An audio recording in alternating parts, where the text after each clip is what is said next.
আগবাঢ়ি যাব নোৱাৰো। কাৰণ ভক্তিৰ এনাজৰীডাল, স্নেহৰ এনাজৰীডাল, ভক্তিৰ বাঞ্ছনীডাল ধৰা এই চালিকা শক্তিটোৱে হৈছে আইন। গতিকে এখন গৃহৰ যেনেকৈ মাতৃগৰাকীৰ অবিহনে এখন গৃহ সুন্দৰ হ'ব নোৱাৰে, এজন স্বামী পত্নীৰ অবিহনে সুন্দৰ হ'ব নোৱাৰে, অংক হয়। গতিকে শ্ৰীমন্ত শংকৰদেৱৰ হৈ চিন্তা কৰি নহ'লে আমি সৰ্বাংগ সুন্দৰ হ'ব নোৱাৰোঁ। সেয়েহে আজি আমাৰ আইসকলক আগবঢ়াই আনিছে। আজি 33 সংখ্যক আমাৰ আইনটি সমাধান হৈ গৈছে গোৱালপাৰাত। তাত আমাৰ সময় গৈছে, আমাৰ জিলাই সুনাম কঢ়িয়াই আনিছে আমাৰ আইসকলে। গতিকে খুব সুন্দৰ, আমি প্ৰতি বছৰে এটা হ'লেও আমি সুনাম কঢ়িয়াই আনিব পাৰিছোঁ জিলাত। আমাৰ আইসকল, শিশুসকল, যুৱক যুৱতীসকল সমস্তখিনি আগবাঢ়ি গৈছে। কাৰণ আমাৰ সাংগঠনিক যিটো দিশ, প্ৰাথমিক, আঞ্চলিক, জিলা, মূল, আমাৰ আঞ্চলিকখন সুন্দৰ হ'ব লাগে। আমাৰ আঞ্চলিকখনত থকা আমাৰ গোটেই প্ৰাথমিকখনৰ আইসকলৰ দ্বাৰা, বাপসকলৰ দ্বাৰা আমাৰ প্ৰাথমিকখন সুন্দৰ হৈ আছে। আৰু সুন্দৰ হৈ অহা প্ৰাথমিকখনৰেই সুন্দৰ জীৱবিলাক, সুন্দৰ ব্যক্তিসকল আঞ্চলিকলৈ ওলাই আহিব।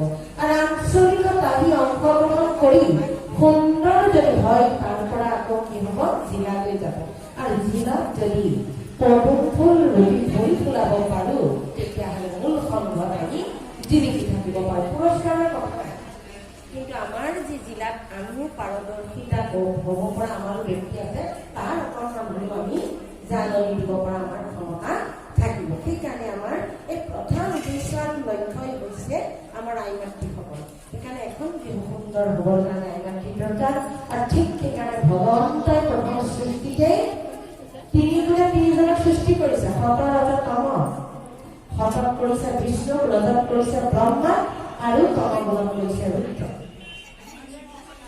সেইকাৰণে সেই তিনি গুণক দিও আকৌ প্ৰভুৱে কি কৰিছে, একংশৰে আছো মই আমি নিৰঞ্জন, সৃষ্টি কৰিব লাগে মোৰ ভুলা মন। যেতিয়াই মন হ'ল, তেতিয়া আকৌ কি কৰিছে, বাহু বাহুৰ পৰা এগৰাকী মাতৃ, মাতৃ সৃষ্টি কৰিছে মায়া মাতৃ। আৰু সু বাহুৰ পৰা কৰিছে ভক্তি মাতৃ। ভক্তি মাতৃয়ে মেলি দিয়ে আৰু মায়া মাতৃয়ে বান্ধি ৰাখে। এতিয়া আমাৰ এই মায়া মাতৃৰ বান্ধোন কৰাৰ কাৰণে আমি কি কৰিছোঁ, যে আমি কোনোবা চুট, বৰ, বেয়া, ভাল, কলা, বগা, মোতকৈ কোনোবাই পাৰিছে, কোনোবাই নাই পৰা, এনেধৰণৰ আমাৰ কিটো ভিন্ন ভিন্নতা আৰু এটা পাৰ্থক্য দৃষ্টিটো আমাৰ আহি গৈছে। সেই দৃষ্টিবিলাক আৰু কৈছে যে প্ৰহ্লাদৰ কথা কয় যে প্ৰহ্লাদ দৈত্যকুলত জন্ম হৈ প্ৰহ্লাদে 21 বছৰ বিধাৰ কৰিছিলে। আৰু অভিমন্যুৰ আকৌ কি হ'ল, নিজৰ কাৰণে, মাতৃৰ কাৰণে, নিজৰো নহয়, মাতৃৰ কাৰণেই আজি অভিমন্যুই চক্ৰবেহুত সোমালে ওলাব নাজানে। চাওকচোন, দুইটা দিশতে দুখী মাতৃ হ'ব।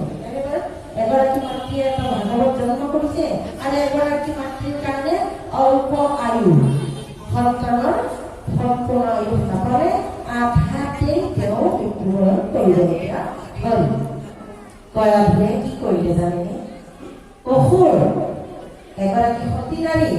গতিকে নাৰীৰ মহিমা কোনো বুজি নাপায়, কিন্তু মহিমাবিলাক ক'ত খটাব লাগে সেইটোহে ডাঙৰ কথা। এতিয়া কয়াধু মাতৃয়ে কেনেকুৱা হ'ল চাওক, তেওঁ বিষ্ণু ভক্তা আৰু এওঁ হ'ল বিষ্ণু বিৰোধী।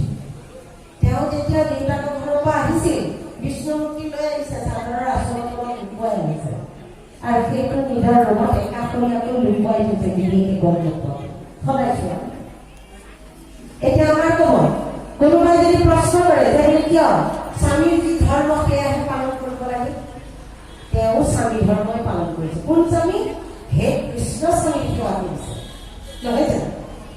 গতিকে তেতিয়াই তেওঁ ভাবে আজিয়েই মোৰ এক ভাল সুবিধা।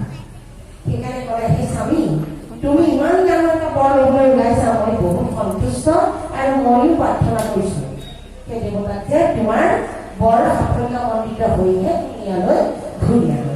কিন্তু এটা কথা, তুমি যে কৈছা মোৰ মনৰ আকাংক্ষাবিলাক পূৰণ কৰিবৰ কাৰণে, সেইকাৰণে মই কৈছো যে আজিতো তুমি মোক দিব লাগিব। আজি যিটো তোমাৰ সময়, এই সময়খিনি তুমি মোৰ লগত থকাটো মই বিচাৰিছো, কাৰণ মই পুত্ৰৱতী হ'ব বিচাৰিছো। তেতিয়া হিৰণ্যকশিপুৱে হাঁহি মাৰি ক'লে, হে ৰাণী, তুমি যি আশা কৰিছা মই তাকে পালন কৰিম। আজি মই তোমাৰ লগত থাকিম আৰু তুমি যেনেধৰণে মোক যি বিচৰা মোৰ পৰা তুমি সমস্তখিনি ল'ব পাৰিবা। তেনেকুৱা ধুমাকে খুব সুন্দৰকৈ স্বামী ধুৱাই পখলাই সুন্দৰকৈ অন্তেশ্বৰলৈ লৈ গৈ আপ্যায়ন কৰালে। এনেকৈ থাকোঁতে থাকোঁতে গোটেই দিনটো তেওঁ পাৰ হ'ল। তেতিয়াই শুভক্ষণ আহিল। আহাৰ দুগৰাকী সদায় ধৰ্মজ্ঞানা ভক্তি মাতৃ হ'ব পাৰে।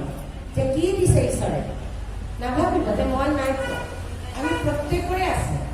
মাতাৰ উপলব্ধি কৰিব লাগিব, তেতিয়া সুপ্ত হৈ থাকিবলৈ দিলে কি দিছে এই সপ্তমৰ অধিকাৰী কৰি আমাক প্ৰভুৱে দিছে জগতলৈ।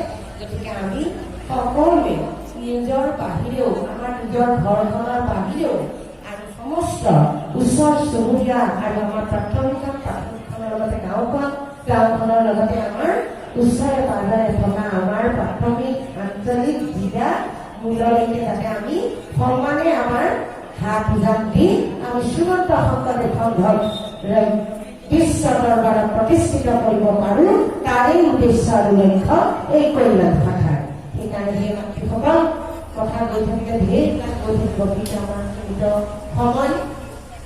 সেয়েহে আমি বাকীখিনি সাংগঠনিক দিশত কিনো কম যে এখন সাংগঠনিক দিশত এটা সৰ্বাংগ সুন্দৰ সময় নিজৰ ঘৰখনতো কীৰ্তন, দশম, ঘোষা, ৰত্নাৱলী আৰু লগতে ভাগৱত এই শাস্ত্ৰসমূহ আমি ঘৰত ৰাখিবলৈ যত্ন কৰিব লাগে।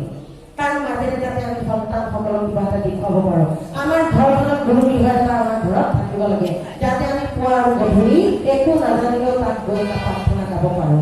আকৌ আমাৰ প্ৰাথমিকখনৰ কাৰণে যেনেকৈ 4 পুথি দৰকাৰ, আমাৰ গৃহখন চলিবৰ কাৰণে 4 পুথি দৰকাৰ। শ্ৰীমন্ত শংকৰদেৱ সংঘই 4টা ভেটি দিছে, যে সংবিধান, প্ৰসংগ প্ৰণালী, ঔষধ পদ্ধতি, বিবাহ পদ্ধতি আৰু তাৰ শেষতে দি দিছে আমাৰ আইমাতৃয়ে শাখাটো চলিবৰ কাৰণে উপভোগী। তাত দি দিছে দুটামান কথা। এই কিতাপখন আগতে 4 প্ৰকাৰ, এতিয়া কিন্তু এক কলম কৰি দিছে। গতিকে 100 টকাতহে এখন পায়। প্ৰতি গৃহস্থীয়ে সেই কিতাপখন ৰাখিব লাগে। তেতিয়া কি হ'ব জানেনে? আপোনাৰ ঘৰখনত যদি আপোনাৰ প্ৰাথমিকত যদি কিবা এটা হয়, আপুনি সভাপতি সম্পাদকৰ ওচৰলৈ যাব নালাগে, তোৰ কাৰণে সুধি কৰিম। আপুনি নিজে পাৰিব। গোটেই কথাখিনি আমাৰ মুক্তভাৱে সমস্তকে দিছে। গতিকে সেয়া আকৌ এতিয়া উলিয়াই এই অধিৱেশনত উলিয়াব, প্ৰতি বছৰি উলিয়াই আছে যে আইসকলৰ কাৰণে মহিয়সী, যুৱক যুৱতীৰ কাৰণে ডেকাগিৰি, শিশুসকলৰ কাৰণে শিশু মঞ্জৰী আৰু বাপ আইসকলৰ কাৰণে আমাৰ আইসকলৰ কাৰণে মহিয়সী দিছে। তথাপিও আমাৰ বাপসকলৰ কাৰণে জিলাত ফাৰ্ষ্ট হৈ গৈছে। মূলতো অংশগ্ৰহণ কৰি যে দগাঁও, চাৰিআলি দগাঁও প্ৰাথমিকৰ আইসকলে, দগাঁও বুলি কৈছে কিন্তু বিশ্বনাথ জিলাৰ আই দেই, হয়নে বাৰু? গতিকে আইসকলে মূলত অংশগ্ৰহণ কৰি তেওঁলোকেও 3 নম্বৰ পুৰস্কাৰটো লাভ কৰি আছে। এয়া হ'ল আমাৰ এটা ভাল কথা। গতিকে সেই আইমাতৃ সংস্থ এই কথাবিলাক জানিবৰ কাৰণে আমি সভাবিলাকলৈ আহিব লাগে।